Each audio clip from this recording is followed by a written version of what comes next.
昔のシャツが出てきました。これじいちゃんたちのシャツですかね。いやすごい、ほら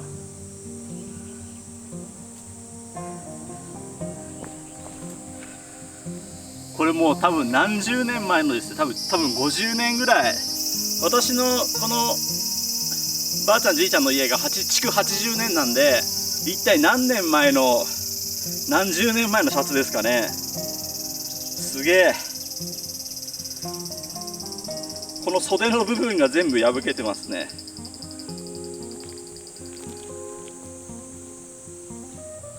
すごい。いつのだろうほんと。ただ超ちっちゃいですね。私の家族は全員ですね、じいちゃんばあちゃんおっかん親父みんな157ぐらいなんですよ。で私だけ180近くあるんで、なんかよくわかんないんですけど、私だけ伸びたんですよね。だからやっぱちっちゃいですね。150ぐらいの人が着てたような服ですね。うわすごいなほんと。これ記念にどっか置こうかな。なんかないかな。一旦これはちょっと置きましょうか。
でかい。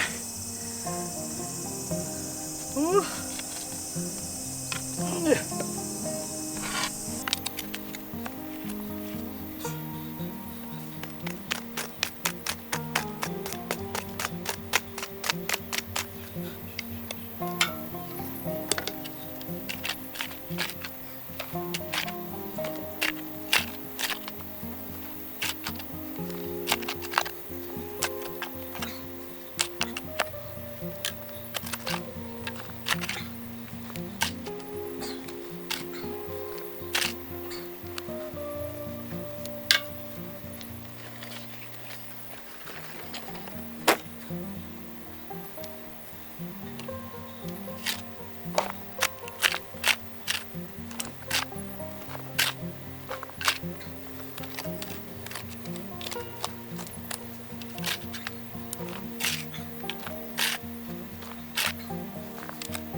ん。